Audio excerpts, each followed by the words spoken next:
Okay, it's time to piss off a bunch of NHL fanbases because today we are going to be talking about the top 10 worst NHL contracts. Now, long story short, I'm going to go out there and say this list is not mine. This was published over on The Athletic, and the link is going to be in the description if you want to go ahead and read the piece yourself. It was published by Dom Lucian about a week ago-ish, maybe a week and a half ago, the NHL's 10 Worst Contracts 2023 edition, Jones, Parayko, and more.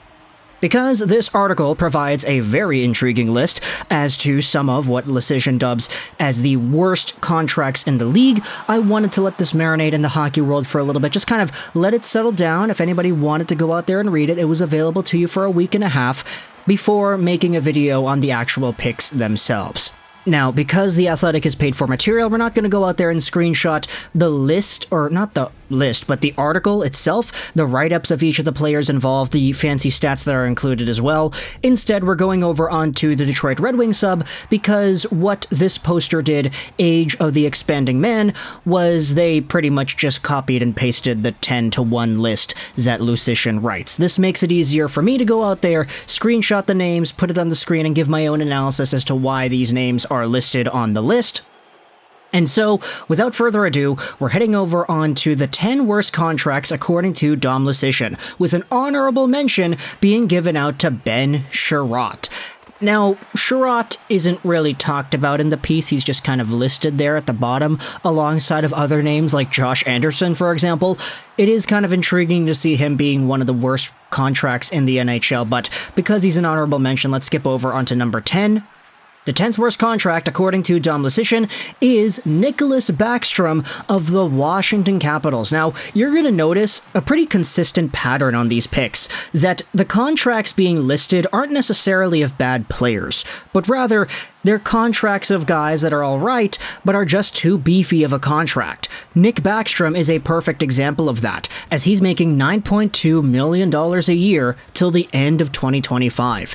And for Nicklas Backstrom, I mean, he's been plagued by injuries the past few years. Last season, he had 21 points in 39 games played. Even though the point per game number is actually pretty good, you can't go out there and consistently say that Nick Backstrom is a guy that provides $9.2 million worth of value to a team. Sure, back when he signed the contract, he was probably worth it. The article even says that back when he did sign the dotted line, he was a consistent 70-80 point guy, and that was a reasonable dollar amount. But as time went on, unfortunately the injury bug plagued Backstrom, and as a result his contract is listed as one of the worst in the league. Moving over to the 9th worst contract in the NHL, it's a guy that we talked about just a few days ago, Darnell Nurse of the Edmonton Oilers, $9.25 million a year till the end of 2030. Now I know we're fresh off of making a video asking the question if Darnell Nurse is actually underrated, but this is really gonna prove itself over the next few years if Darnell Nurse is able to play with other defensemen that can share the load. Because he was overplayed, because there wasn't really anybody else carrying that load on the left side, it was prone to seeing Darnell Nurse make more mistakes than he probably would have made. Now, I'm not going to go out there and defend a guy because he definitely hasn't been perfect, but as we discussed in the last video, there are a lot of Oilers fans that do believe that if Nurse is able to play proper minutes and not be overworked, he can play like a $9.25 million guy. So, I don't know, I'm going to give the benefit of the doubt here just for the next few years at least. Obviously 9.25 is a huge dollar amount, and you can't be handing out huge dollar amounts to guys that are maybes, but at the end of the day, Darnell Nurse is still listed as the 9th worst contract in the league. 8th overall, you have yourselves Ryan Strome, playing for the Anaheim Ducks, making $5 million a year till the end of 2027. Now that's not a terrible dollar amount. But when it comes to what Strome actually provides, the Athletic article actually says that he gives them about $700,000 worth of value in his play, which is really bad. And sure, you could look at the points and say, hey, Ryan Strome had 41 points in 82 games, he's half a point a game, what's the problem here? But the fact is, the Dom Lucian Athletic model really takes into account all facets of play, and Ryan Strome was not good in his own zone this past year at all. He was a defensive liability, and he just really wasn't able to provide any value outside the offensive zone for this team. Not to mention the fact that he's 30 years old, signed till the end of 2027. There's a reason that this contract is included here, and it's not because the dollar amount itself is particularly bad. It's more because the player signed to the dollar has not given that type of value.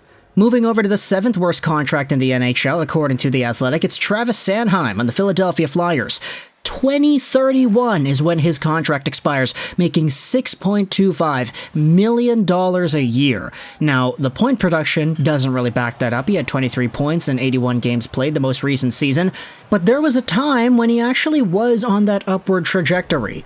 Last year, in 21-22, he had 31 points in 80 games played, was seen as a pretty alright defender. Even a few years ago, he was at 35 points. So Sanheim definitely has it in him to be a mainstay contributor, but coming into the first season of this huge extension, he definitely does not have that same type of pedigree. Moving over to number 6 overall on the list, the 6th worst contract in the NHL is Brayden Schenn of the St. Louis Blues. $6.5 million a year till the end of 2028. He was a very solid hockey player last year, 65 points, 82 games played. The point production is definitely there for Brayden Schenn. However, there is a lot of conversation about his defensive play, and that's what the article brings up, that hey, even though it's good on the surface, there's a lot of bleeding defensively that St. Louis has when Brayden Schenn is on the ice. And you could say it's a product of the season they had. A lot of Blues players were bad this year, therefore Brayden Schenn's defensive play is not going to be the best. But this is a player that has it in him to become better. And that's what the article also goes out there and says, even though he's listed as the 6th worst contract.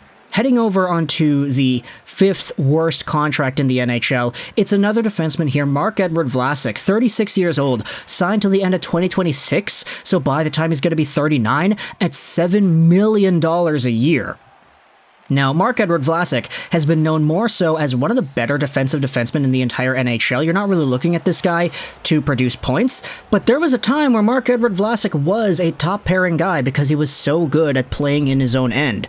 Unfortunately, according to the Athletic piece, he's playing more so like a league minimum defenseman in terms of the quality of his play. Yeah, unfortunately, he's not in his heyday anymore, and he's number 5 because of it. Let's go turbo mode because these top guys are pretty self-explanatory. The 4th worst contract in the league is Tyler Seguin, $9.85 million a season till the end of 2027. Sure, he produced points, 50 points in 76 games played, but in what world is a 50-point guy worth $10 million a year? There's an understandable gap there between the value Seguin provides on the ice and the value Seguin puts up on the board. The article does say it's because of the injuries that have really slowed him down, but if there's anybody that could rebound and actually show that he still has it in him, it's Tyler Seguin. Even last year, he was not terrible, but of course, you just gotta hope for more out of a guy making 10 mil. Moving over onto the 3rd worst contract in the NHL, it's Jonathan Huberdeau, and this is a huge one because he's making $10.5 million a season till the end of 2031. He went from 115 points in 21-22 to 55 points with the Calgary Flames the next year. A 60-point drop-off. That's like one of the worst we have ever seen. And you could definitely blame either Huberdeau himself, the player, or Huberdeau's team, the situation around him. What caused this decline? But either way, the contract is very bad, proportionally speaking to the value he provides on the ice, and as a result, he is the 3rd worst contract in the NHL. 2nd worst contract, it is Colton Parayko of the St. Louis Blues, 2 St. Louis Blues on this list. Big guy, 6'6", 229-pound right-handed defenseman signed to the end of 2030, making $6.5 million a season. Now, the article talks about how Parayko used to be one of the best defensive defensemen in the entire NHL, but he just hasn't been that the past few years. He's been declining in terms of his defensive capabilities. He's getting older and he's getting worse. And so that contract, it's going to take a lot of heavy lifting from Parayko's end to actually uphold that dollar amount in the long term. Is it possible? Sure. But is it likely? We'll see. Moving over onto the worst contract in the NHL according to Dom Lucian, it is none other than Seth Jones. Till the end of 2030, he's making $9.5 million a year. And sure, he had 37 points in 72 games played last year, but Seth Jones was playing on Chicago. He didn't necessarily make that team better, he was just every other pass in the power play. The article talks about how Jones got the dollar amount when he was one of the better defensemen in the entire NHL. How he got paid because of a resume of work that he had in the past. this, not because of what he had done anywhere in the present. Ever since that near Norris runner-up season he had when he was like 23 or whatever, he started to play worse in his own zone, he had been getting fewer points as well, and now in Chicago the points are back, but the contract doesn't actually indicate how good he is. Even though he is an NHL defenseman, just the caliber of talent there, away from the offensive zone and away from just the raw hard goals and assists, it's not great. Thus, he is number 1 on the Athletics list. Let me know your thoughts in the comment section below. How do you feel about each of these 10 names being placed on the worst contracts in the NHL list? I hope you enjoyed this video, and bye.